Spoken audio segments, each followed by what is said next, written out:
बिल्कुल।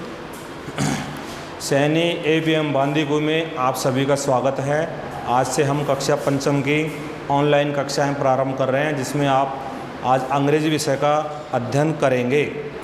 आज हम आपको AN व दा के प्रयोग के बारे में बता रहे हैं।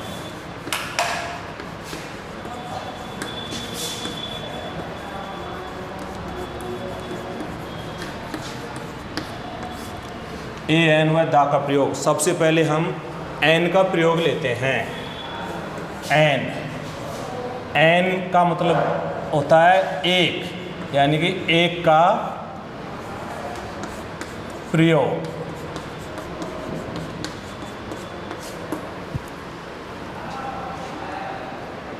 जिस संज्ञा के प्रथम अक्षर की ध्वनि अंग्रेजी के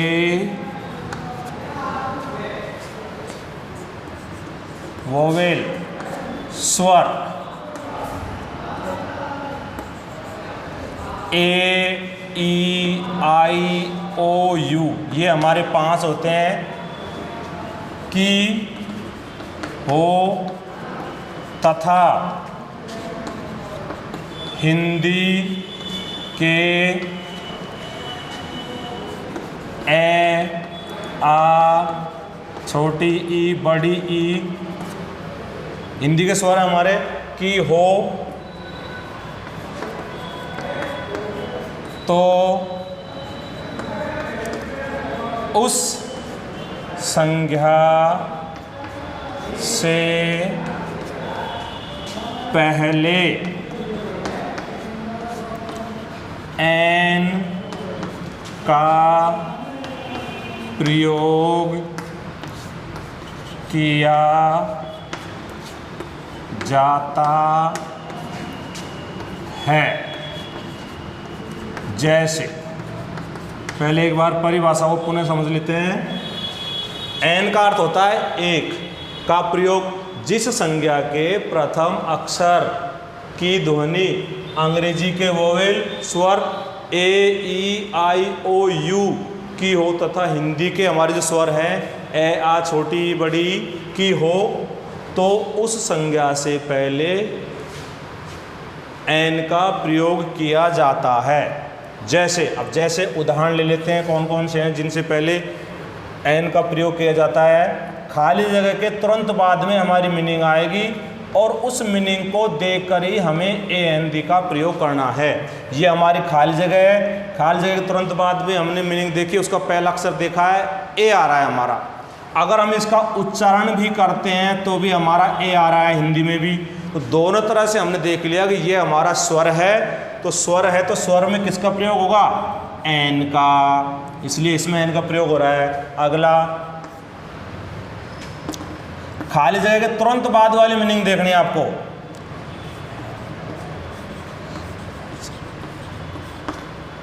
इसमें देखिए पहला अक्षर हमारा आ रहा है ई, और अगर इसका हम उच्चारण भी करते हैं तो भी हमारा ए आ रहा है, एलिफेंट ए आ रहा है। इसलिए दोनों तरह से हमने देख लिया कि यह हमारा स्वर है, और जब स्वर आता है तो उससे पहले एन का प्रयोग किया जाता है। और उदाहरण देख लीजिए, खाली जगह के तुरंत बाद मीनिंग आएगी, उसको मीनिंग को देखकर ही हमें मालूम करना है कि ये हमारा स्वर है या व्यंजन है। अब इसमें हमने देख लिया कि हमारे आई आ रहा है, इसका उच्चारण करते हैं तो भी हमारा इंक आ रहा है, ई आ रहा है। दोनों तरह से ये हमें मालूम पड़ेगा कि ये हमारा स्वर है और इसमें एन का ही प्रयोग होगा। इसके बाद में इसमें देखो ओ आ रहा है, तो ओ भी हमारा स्वर है। अगर हम इस स्वर उच्चारण करते हैं तो ओनियन ओ आ रहा है उसमें भी। तो दोनों तरह से हमें मालूम है कि ये हमारा स्वर है। तो स्वर अगर आ रहा है तो एन का प्रयोग किया जाता है। कुछ अपवाद होते हैं जिनमें, अब देखते हैं अपवाद कौन कौन से हैं। HONEST, अब देखिए कि इसमें हमारा एच आ रहा है, शुरू में एच आ रहा है, जबकि हमने आपको बताया कि शुरू में अगर स्वर आ रहा है तो एन का प्रयोग, इसमें एच आ रहा है, लेकिन जब इसका हम उच्चारण करते हैं ऑनेस्ट, हमने आपको पहले बताया था कि आपको उच्चारण जरूर करना है, उच्चारण करने से भी आपको मालूम पड़ेगा। जिसमें ओ आ रहा है यहाँ एच साइलेंट रहेगा, उच्चारण में ओ आ रहा है तो इसमें भी एन का प्रयोग होगा। इस प्रकार आपके एन के प्रयोग हो गए ये।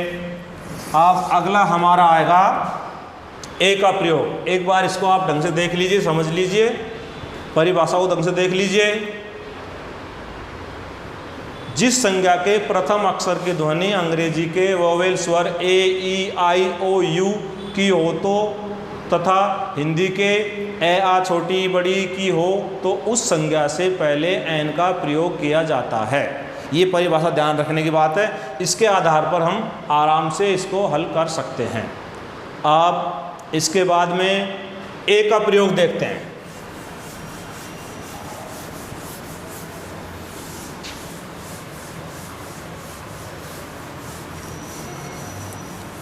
आप सभी को मालूम है कि हमारे ABCD में टोटल 26 अक्षर होते हैं और इन्हीं 26 अक्षरों में से 5 हमारे स्वर हो गए, शेष हमारे व्यंजन होते हैं।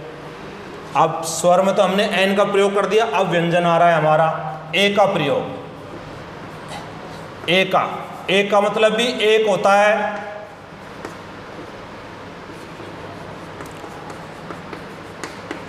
अब ए का प्रयोग कर रहे हैं। जिस संज्ञा के प्रथम अक्षर की ध्वनि, जिस संज्ञा के प्रथम अक्षर की ध्वनि अंग्रेजी के कॉन्सोनेंट को बोलते हैं व्यंजन।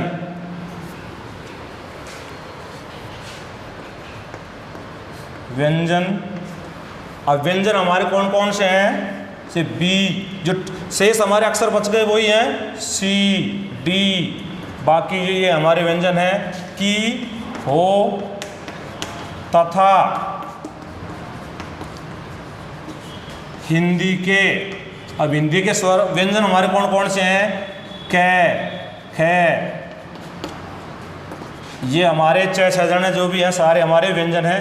कि हो तो उस संज्ञा से पहले ए का प्रयोग किया जाता है। जैसे एक बार परिभाषा को पुनः देख लेते हैं। ए का मतलब होता है एक का प्रयोग जिस संज्ञा के प्रथम अक्षर की ध्वनि अंग्रेजी के कॉन्सोनेंट व्यंजन, कॉन्सोनेंट मीन्स व्यंजन, बी सी डी, जो हमारे शेष अक्षर बच रहे हैं 21 अक्षर, ये व्यंजन है की, हो तथा हिंदी के हमारे व्यंजन है कै, खे, गण, च, जो भी हो, तो उस संज्ञा से पहले ए का प्रयोग किया जाता है। अब जैसे खाली जगह के तुरंत बाद में हमको मीनिंग है उसको देखना है, उसके पहले अक्षर को और उसका उच्चारण करना है। अब देखो इसमें हमारा बी आ रहा है। अब बी हमारा क्या है? व्यंजन है। अब अंग्रेजी के हिसाब से बी आ रहा है, व्यंजन है, लेकिन अब इसका हिंदी के हिसाब से उच्चारण भी करते हैं हम, तो इसमें आ रहा है बू, तो हमारे ये भी व्यंजन है। अब हमने दोनों तरह से देख लिया कि ये हमारे व्यंजन है, तो इसमें ए का प्रयोग होगा। अगला खाली जगह के तुरंत बाद वाली मीनिंग देखनी है। अब इसमें हमारा आ रहा है पहला अक्षर सी। अगर हम इसका उच्चारण करते हैं तो देखिए कैट आ रहा है, कै आ रहा है, तो ये भी हमारा व्यंजन है, इसमें भी ए का प्रयोग होगा। आगे देखिए पी ई एन, इसमें पी आ रहा है, अगर हम इसका उच्चारण करते हैं तो पै आ रहा है, तो ये भी हमारा क्या है? व्यंजन है, और व्यंजन है तो इसमें भी ए का प्रयोग होगा।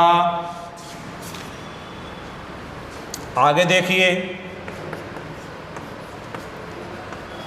एफ आ रहा है इसमें, लेकिन अब इसका उच्चारण करते हैं तो इसमें फै आ रहा है, फैन, तो ये भी हमारा व्यंजन है, इसमें भी ए का प्रयोग होगा।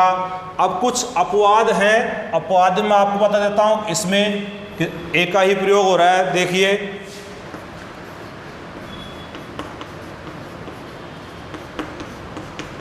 देखिए अब इसमें यू आ रहा है, जबकि हमारे स्वर है यू, तो ए ई आई ओ यू स्वर है, लेकिन इसमें स्वर के हिसाब से नहीं, इसका हम उच्चारण करेंगे तो उच्चारण में आ रहा है यूनी,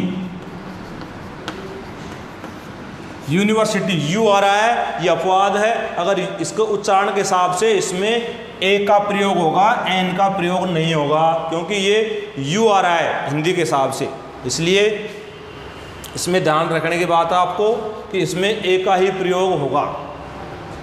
एक बार देख लीजिए, ये हमारे एन ए के प्रयोग के बारे में हमने आपको समझा दिया, इसको आप ध्यान से देखें, समझें। अब ए का प्रयोग हो गया, एन का हो गया, अब हम आपको दा के प्रयोग के बारे में बता रहे हैं।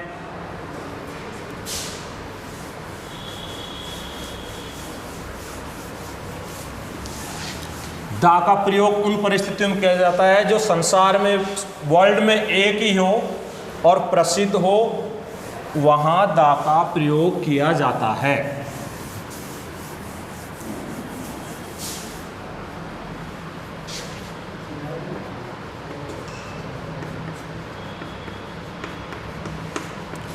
दा का प्रयोग,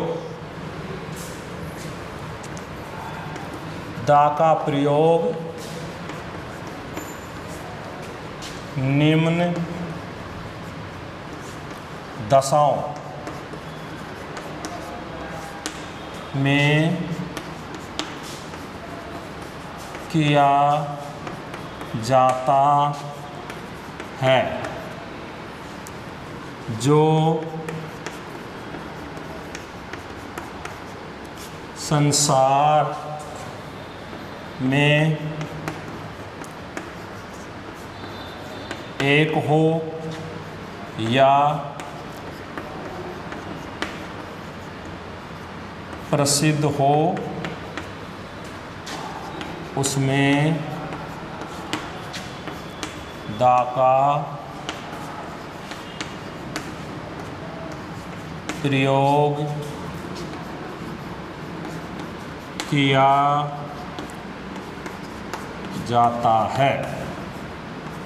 अब जैसे कि किस किस में दा का प्रयोग किया जाता है, जो संसार में एक हो और प्रसिद्ध हो, उसमें दा का प्रयोग किया जाता है। जैसे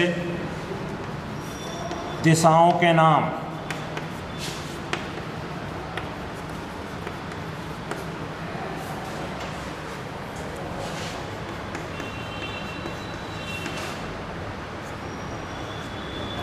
प्रसिद्ध मंदिर, पर्वत,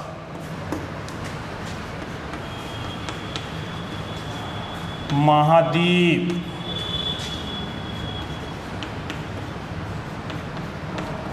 महासागर,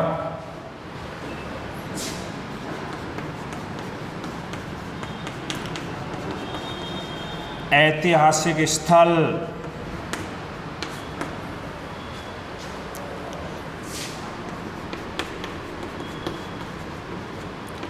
प्रसिद्ध इमारतें,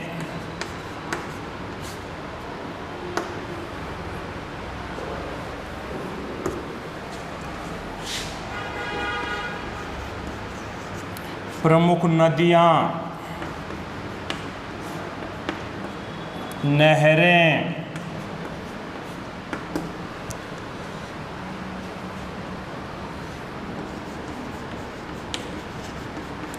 समाचार पत्र,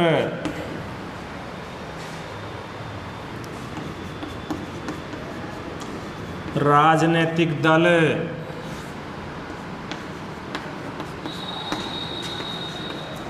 सूर्य, चंद्रमा, पृथ्वी, आकाश,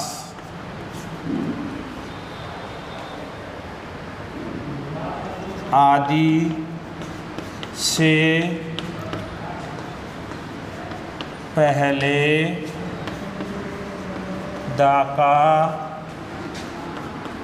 प्रयोग किया जाता है। जैसे अब इनके उदाहरण देख लीजिए, किस किस में दा का प्रयोग किया जाता है। देखिए, सन, SUN, सन मीन सूर्य। सूर्य भी हमारे संसार में एक है, प्रसिद्ध है, तो वहाँ भी दा का प्रयोग किया जाएगा। एक है ये।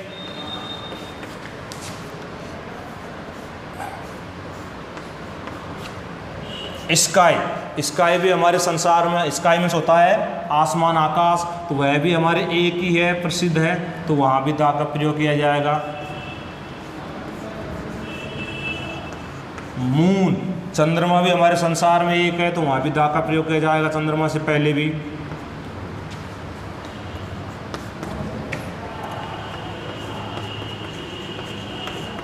अर्थ, EARTH, अर्थ, पृथ्वी भी हमारे संसार में एक है, तो उससे पहले भी दा का प्रयोग किया जाएगा।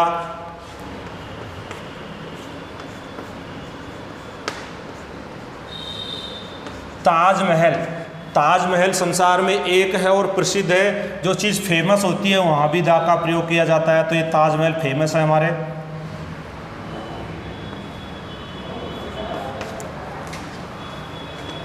नदियों के नाम हैं, नदियों के नाम में जैसे हमारी आगे नदियाँ, गंगा, तो गंगा नदी भी हमारी प्रसिद्ध नदी है और फेमस है, तो वहाँ भी दा का प्रयोग किया जाएगा।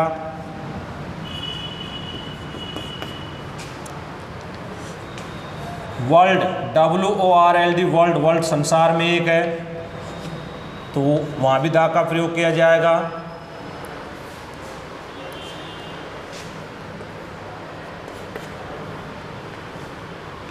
दिशाओं के नाम है, उससे पहले भी दा का प्रयोग किया जाएगा। ईस्ट, वेस्ट, नॉर्थ, साउथ, जो हमारी चारों दिशाएं, उससे पहले भी दा का प्रयोग किया जाएगा। जैसे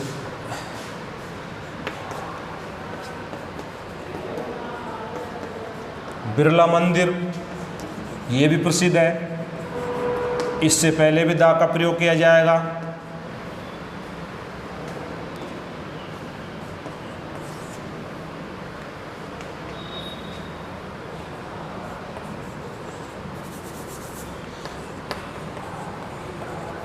एवरेस्ट, ये पर्वत है, उससे पहले भी दा का प्रयोग किया जाएगा। इस प्रकार जो चीज़ें संसार में एक है और फेमस है, उससे पहले दा का प्रयोग किया जाता है। इस प्रकार हमने आपको एन व दा का प्रयोग करा दिया। आप इसको परिभाषाओं को ध्यान से पढ़ें, समझें और याद करें। धन्यवाद।